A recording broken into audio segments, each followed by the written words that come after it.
नमस्कार, capital TV का खास शो राहुल का अग्निपथ देख रहे हैं आप। मैं हूं आपके साथ पूजा। राहुल गांधी आज मध्य प्रदेश में चुनावी प्रचार के लिए पहुंचे और जहां जहां राहुल गांधी जा रहे हैं वही अडानी, जाति जनगणना की बात, ओबीसी कार्ड, बीजेपी आरएसएस पर हमला करना, यही काम कर रहे हैं। चुनाव प्रचार में जुबानी जंग के साथ साथ अब तो कपड़ों तक पर सियासी तीर चलने लगे हैं। पर इसी बीच एक बड़ी खबर आज सामने आई जो राहुल गांधी की मुसीबत बढ़ाने वाला है। दरअसल सुप्रीम कोर्ट ने साफ आदेश दे दिया कि एमपी एमएलए कोर्ट में लंबित मामलों की सुनवाई तेजी से हो। तो सुप्रीम कोर्ट का ये आदेश कैसे राहुल गांधी के लिए टेंशन देने वाला है, बताएंगे आपको। चर्चा के लिए मेरे साथ स्टूडियो में मौजूद हैं कैपिटल टीवी के एग्जीक्यूटिव एडिटर राजीव जी। सर, आपका बहुत बहुत स्वागत है। आपका सुप्रीम कोर्ट के आदेश से राहुल गांधी की कैसी मुसीबत बढ़ रही है उस पर तो चर्चा करेंगे, लेकिन ये जहां जहां चुनाव प्रचार के लिए जा रहे हैं वही रटाए रटाए मुद्दों को क्यों उठा रहे हैं? क्योंकि राहुल गांधी के पास मुद्दा नहीं है और यही वजह है कि कई जगहों पर राहुल गांधी को बुलाया नहीं जा रहा है। उनसे कहा जा रहा है आप यहाँ आइए, लोकल इशू अगर नहीं उठा सकते तो आपके आने का कोई फायदा नहीं है। आजकल ये सोशल मीडिया पर एक नया डिबेट चल गया है कि राहुल गांधी और प्रियंका वाड्रा, ये दोनों में सबसे बड़ा बेवकूफ कौन है, इस पर कंपटीशन चल रहा है। प्रियंका वाड्रा ज्यादा एक्टिव हैं। इस बीच चुनाव के प्रचार में प्रियंका का इस्तेमाल ज्यादा किया जा रहा है। ज्यादा इस्तेमाल, ज्यादा एक्सपोज। पहले प्रियंका गांधी को बचा के रखा गया था कि कभी कभी इस्तेमाल करेंगे तो वो कम एक्सपोज होती थी, लेकिन अब जब से ज्यादा इस्तेमाल किया जाने लगा, एक्सपोज हो गई कि वो भी राहुल गांधी की तरह एक घिसा पिटा रिकॉर्डेड टेप रिकॉर्डर है। ये रिकॉर्ड बच जाता है प्रियंका गांधी वाड्रा का, तो वहां पर भी वो भी उसी तरह से राहुल गांधी की तरह बोलने लगती है कि अडानी का मुद्दा क्या है, पीएसयू को कैसे बेचा जा रहा है। ये पीएसयू को बेचने की शुरुआत आज से नहीं हुई और ये यूपीए 1 यूपीए 2 के समय में भी हुई थी। उसी तरीके से उद्योगों पर कब्जा किया जा रहा है। मोदी जी ये कर रहे हैं, सेकुलरिज्म खतरे में है, मुसलमानों को दबाया जा रहा है। ये सारे मुद्दे, और उसमें एक नया मुद्दा जो फर्जी था, इतना बड़ा फर्जीवाड़ा कि पीएम मोदी के 21 रुपए दान की बात इन लोगों ने उठा दी और प्रियंका गांधी के खिलाफ चुनाव आयोग में शिकायत हो गई। अब राहुल गांधी यही काम कर रहे हैं। अभी जातीय जनगणना, पीएम मोदी अपने आप को ओबीसी कहते हैं, तो ओबीसी के लिए क्या किया? ओबीसी के लिए यही तो किया जो आप रिजर्वेशन की बात कर रहे हैं। अगर कोई ओबीसी का व्यक्ति पीएम बना है तो ये भारतीय जनता पार्टी की देन है और ये प्रधानमंत्री नरेंद्र मोदी खुद हैं। उनके कैबिनेट में ओबीसी के मिनिस्टर्स की संख्या ज्यादा है। यहां तक कि एडिशनल डायरेक्टर, सेक्रेटरी, ये जो आप 90 अधिकारी की बात करते हो, शर्म आनी चाहिए आपको ये कहने में कि कांग्रेस की सरकार में एक भी ओबीसी का अधिकारी सेक्रेटरी लेवल पर नहीं पहुंचा, एक भी अधिकारी नहीं। जवाहरलाल नेहरू से इंदिरा गांधी, राजीव गांधी से लेकर यहां तक मनमोहन सिंह तक एक भी ओबीसी का अधिकारी नहीं है। पूरी लिस्ट का यह इस्तेमाल किया गया और अमित शाह ने बताया कि कैसे हमारी सरकार है। 84 अधिकारी जो हैं ओबीसी से हैं, एडिशनल डायरेक्टर से ऊपर तक के लिए। तो ये इनकी स्थिति है। अब उसके बाद जब ये चीप पॉलिटिक्स करने लगे, अब तो कपड़ों पे भी पॉलिटिक्स कर रहे हैं। वही चीप पॉलिटिक्स है जो खुद गिरने के लिए तैयार हो गए हैं। ऐसे राहुल गांधी को देखिए, इन लोगों ने, कांग्रेसियों ने सबसे पहले शुरुआत की थी कि पीएम मोदी कैसे कपड़े पहनते हैं, ये लाख रुपए का सूट, ये कपड़ों पर शुरुआत इन लोगों ने, सूट बूट की सरकार कहते थे। सूट बूट की सरकार कहते थे। लेकिन यही सूट बूट की सरकार में फंसे तो जब ये भारत जोड़ो यात्रा कर रहे थे, इनके टी शर्ट के ऊपर सवाल उठ गया। अब पूरा कांग्रेस बौखला गया कि अब राहुल गांधी का टी शर्ट देखा जा रहा है। आज खुद ही बोल रहे हैं राहुल गांधी कि हम तो एक सिंपल टी शर्ट पहनते हैं। ये व्हाइट टी शर्ट जो है, क्या अकेले एक ही टी शर्ट है तुम्हारे पास व्हाइट? और ये इस टी शर्ट की कीमत क्या है ये लोगों को नहीं बताए कि सिंपल व्हाइट टी शर्ट क्या 50 रुपए के टी शर्ट आप पहनते हो, और ये हजारों हजार करोड़ रुपए के ये जो घोटाले करके पैसे रखे हुए हो, उसके बारे में लोगों को बताने में शर्म आती है। ये पीएम मोदी के कपड़ों पर सवाल, तो कुछ दिन के बाद ये लोग क्या करेगा?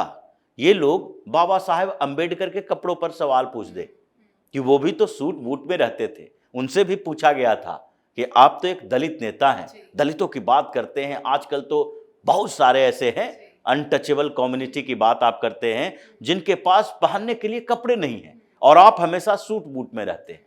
उन्होंने जवाब दिया था कि हम इसी समुदाय से उठकर बाहर आए, हमें स्कॉलरशिप मिला, हम बैरिस्टर बने, अब इतने बड़े बैरिस्टर बने हैं। हम एक प्रेरणा देना चाहते हैं लोगों को, अपने कम्युनिटी के, कि तुम भी ऊपर उठकर हमारी तरह रहो, हम उसी की तरह नहीं रह सकते। ये मायावती ने भी कहा था, कांसीराम ने भी कहा था, इन लोगों को सवाल उन लोगों से भी पूछना चाहिए। एक बार सवाल पूछ दें, राहुल गांधी की औकात पता चल जाएगी। इसलिए इस मुद्दे पर पूरी तरीके से राहुल गांधी घिर चुके हैं। खैर, सुप्रीम कोर्ट ने एक बड़ा आदेश दिया कि एमपी एमएलए कोर्ट में जितने भी लंबित मामले हैं उसमें तेजी से सुनवाई हो। तो ये आदेश राहुल गांधी के लिए कैसे मुसीबत पैदा करने वाला है? राहुल गांधी के लिए ये बड़ी मुसीबत है, क्योंकि राहुल गांधी के खिलाफ एमपी एमएलए कोर्ट में मामला चल रहा है। और सिर्फ एमपी एमएलए कोर्ट की बात नहीं है, ये जो मामला है सुप्रीम कोर्ट के 3 जजों में की सुनवाई चल रही थी। ये अश्विनी उपाध्याय ने एक याचिका दायर की थी पीआईए, उसके ऊपर लंबे समय से सुनवाई चल रही थी। 3 जजों की बेंच बैठी, उसमें सीजेआई चंद्रचूड़ भी थे और साथ में जेवी पारदीवाला और एक मनोज मिश्रा थे। ये तीनों जजों ने ऑब्जर्वेशन किया उस एफिडेविट पे जो सौंपा गया था कि अब तक एमपी एमएलए कोर्ट में क्या क्या प्रक्रियाएं चल रही है। क्योंकि एमपी एमएलए कोर्ट का गठन इसलिए किया गया कि राजनेताओं पर, जनप्रतिनिधियों के ऊपर कोई मामला आता है तो उसकी सुनवाई में समय न लगे। ये मजिस्ट्रेट कोर्ट या डिस्ट्रिक्ट कोर्ट या हाई कोर्ट या सुप्रीम कोर्ट में ये सुनवाई इनके लिए कोई तरजीह नहीं दी जाएगी। इनके लिए वहां पर तो सीधे तौर पर लिस्ट में जिसका नाम आएगा वही सुनवाई होगी। तो इन लोगों के लिए ही ये जल्दी में फैसला हो, इसीलिए ऐसा किया गया। लेकिन जब सुप्रीम कोर्ट में मामला पहुंचा, याचिका पर सुनवाई हो रही थी, तो सुप्रीम कोर्ट दंग रह गए कि ये जो एमपी एमएलए एमएलसी इन लोगों के मुकदमों के निपटारे के लिए जो कोर्ट बनाया गया है उसमें 5175 मामले लंबित पड़े हैं। अब 5175 मामले की सुनवाई लंबे समय से नहीं हुई है। साथ ही 2116 मामले जो हैं वो तो 5-6 साल से ऊपर के हैं, यानी कि 5-6 साल से अटके पड़े हैं। तो राहुल गांधी का मामला जो चल रहा है उसी के अंदर है। अभी जो वीर सावरकर के खिलाफ इन्होंने टिप्पणी की थी और मानहानि का केस दायर हुआ, यही दिसंबर में सुनवाई होनी है। और सुप्रीम कोर्ट ने कहा है कि तत्कालीन जो एमपी एमएलए कोर्ट जहां पर है वहां पर उस स्टेट का हाई कोर्ट निगरानी करे, डिस्ट्रिक्ट कोर्ट को निर्देश दे। 15 पेज के फैसले में साफ तौर पर कहा, अगर rarest of the rare causes ना हो, कोई बहुत गंभीर मामला ना हो, तभी ये इसके लिए एडजॉर्न करो, नहीं तो डे टू डे बेसिस पर सुनवाई करके निपटाओ। क्योंकि ये जनप्रतिनिधि है, ये पॉलिटिकल डेमोक्रेसी खतरे में पड़ रही है। इन लोगों के खिलाफ जो मामले चल रहे हैं उस पर कोई फैसला ही नहीं आ रहा, सजा नहीं मिल रही है, जैसे आजम खान वगैरह को सजा मिली है। अब राहुल गांधी 5 साल से पहले के कैटेगरी में भी हैं, क्योंकि यह फैसला सिर्फ एमपी एमएलए कोर्ट के लिए नहीं है। यह कहा गया है कि इस फैसले के बाद हाई कोर्ट ये निर्देश दे कि किसी भी पॉलिटिकल नेता के खिलाफ, राजनीतिक जो पार्टी के नेता हैं उनके खिलाफ अगर करप्शन का या फिर क्रिमिनल केसेस या डिफेमेशन केसेस, कोई भी केसेस है, उसकी सुनवाई जल्द से जल्द होनी चाहिए हाई कोर्ट के निर्देशन में। अब राहुल गांधी के ऊपर एक मामले तो है नहीं, 15-16 तो मानहानि के मामले हैं, करप्शन का एक नेशनल हेराल्ड का केस है। ये सारे मामलों की सुनवाई तेजी से डे टू डे बेसिस पर होनी है। अब डे टू डे बेसिस पर होगी तो फैसला महीना, 2 महीना, 3 महीना में आएगा, इससे ज्यादा समय नहीं लग सकता।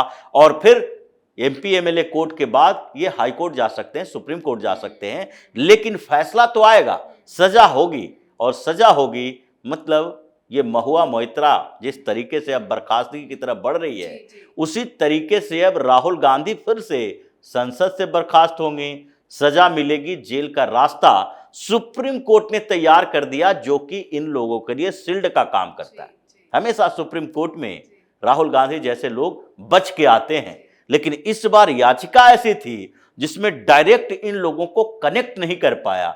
सुप्रीम कोर्ट ने सख्त टिप्पणी की, सख्त फैसला दिया और निर्देश दिया, जिसमें राहुल गांधी के लिए जेल का रास्ता मतलब तैयार अब हो कोई गया। बहानेबाजी नहीं चलेगी। बिल्कुल जी, बहुत बहुत धन्यवाद सर बातचीत के लिए। धन्यवाद। तो सांसद और विधायकों के खिलाफ लंबित आपराधिक मामले जल्दी निपटाने के लिए सुप्रीम कोर्ट ने कई दिशा निर्देश जारी किए हैं। कोर्ट का साफ कहना है कि ऐसे मामलों को जल्द निपटाया जाए। कोर्ट ने यह भी कहा कि राज्यों के हाई कोर्ट के चीफ जस्टिस स्वतः संज्ञान लेकर ऐसे मामलों की सुनवाई के अलावा जिलों की विशेष अदालतों के ट्रायल की निगरानी करेंगे। हाई कोर्ट समय समय पर ट्रायल की रिपोर्ट भी मांगेगा। ये भी सुनिश्चित किया जाएगा कि मामलों की सुनवाई अनावश्यक स्थगित ना हो। और जैसा कि हमने आपको बताया कि राहुल गांधी से जुड़े ऐसे कई मामले हैं जो एमपी एमएलए कोर्ट में हैं, तो अब सुनवाई तेजी से होगी और मुसीबत राहुल गांधी की बढ़ेगी। इस पे आप अपनी राय कमेंट कर लिखें। देखते रहिए कैपिटल टीवी। नमस्कार।